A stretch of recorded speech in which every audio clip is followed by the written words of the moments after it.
দেখবি যদি খোদার ঘর মাই ভান্ডারি নুরি চরণ তোরা দেখবি যদি খোদার ঘর মাইজভান্ডারি নুরি চরণধর। হ্যাঁ, এটা আমরা মাইজভান্ডারি অঙ্গনে অনেকভাবে শুনেছি। তো উনি লিখে গিয়েছেন তোরা দেখবি যদি খোদার ঘর মাইজভান্ডারি নুরি চরণধর, ওই চরণে ভক্তি দিলে হবে দাসের হজাকবর। মাওলানা রুমির বাণী দলিল লিখেছেন তিনি, মজনবী কিতাবে আছে কুইলা দেখছনি, অলি আল্লাহর দেহ কানে হাকিকি মসজিদের ঘর।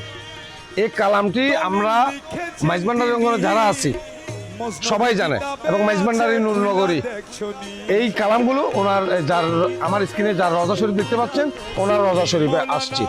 যিনি খলিফা গৌসুল আজম হযরত শাহ সুফি সৈয়দ গোলামুর রহমান মাইজভান্ডারি কিবলা কাবা বা ভণ্ডারী নামে আখ্যায়িত, ওই দরবারের ফুল যিনি খাদি মঞ্জিলের ওহাব মিয়ার মুরিদ ছিলেন। উনি ওহাব মিয়া তৎসময়ে উনি বাবনডারিকে হস্তান্তর করেছিলেন। ওনার এই রওজা শরীফ এমন একজন মহান হাস্তির দরবারে আসতে পেরে আমরা ধন্য হয়েছি, আমরা বিনম্র শ্রদ্ধা জানাচ্ছি।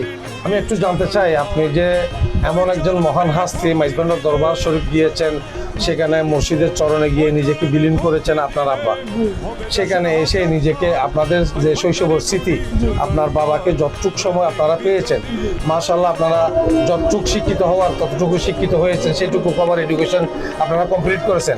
এইসব মিলিয়ে আপনার আম্মা কি জীবদ্দশা অবস্থা আছে বলে শুনছি, সব মিলিয়ে একটু পরিবারের যে একটু আলোচনা আপনার আব্বার সাথে আপনাদের সময় যেগুলো কেটেছে, নিশ্চয় আপনি দেখেছেন আপনার আব্বাকে, সেখান থেকে বলবো আমি আপনার পরিবারের কিছু কথা বলার জন্য, আপনার আব্বার স্মৃতি বিজড়িতের জন্য সবার প্রতি কিছু একটু বলবেন। আসলে আমার আব্বা একজন দরবারি ভক্ত ছিলেন।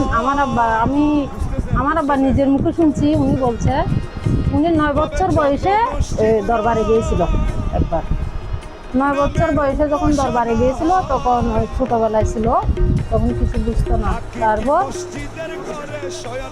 উনি নাকি দরবারের ওখানে যখন হাঁটছিল, হযরত কেবলার মাজার থেকে নাকি সাইরানা পয়সা পরে আমার আব্বার পায়ের নিচে পড়ছিল। তারপর বাবা ভান্ডারির ওইদিকে গেছে নাকি, বাবা ভান্ডারির মাজার থেকে 8 আনা পয়সা পরে আমার বাবার পায়ের নিচে পড়ছিল সামনে। তারপর সে থেকে আমার আব্বা বলে, মানে আমাকে দরবারে 12 আনা দান করছে।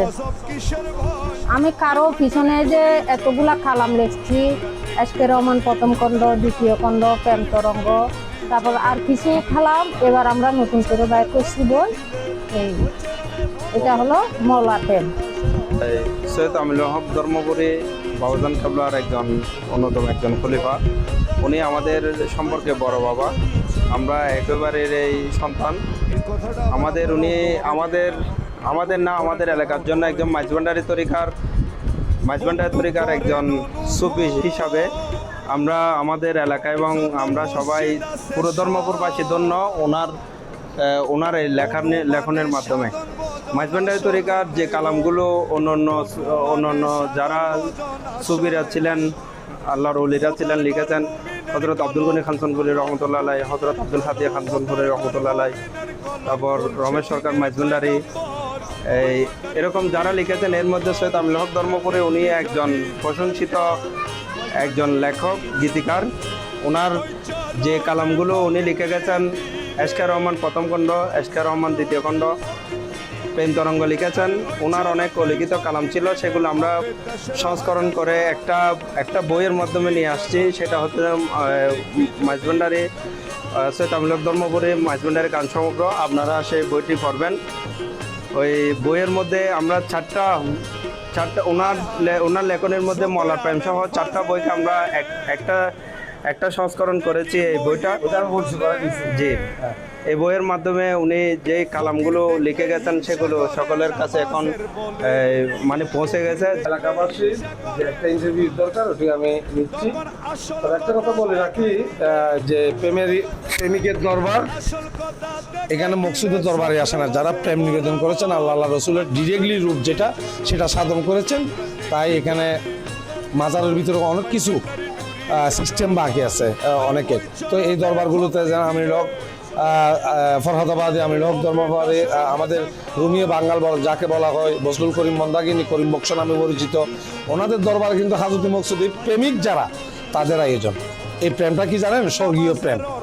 স্বর্গ এবং নরকের ঊর্ধ্বে যে ষষ্ঠার সান্নিধ্যে বসে থাকতে চাই, এটাকে বলা হয় প্রেম।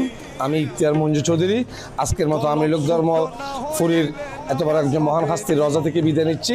নেক্সট এপিসোডে ওনার বাড়ি বিটার, ওনার কন্যা সন্তানের ইন্টারভিউ আপনাদেরকে দেখাবো। ধন্যবাদ।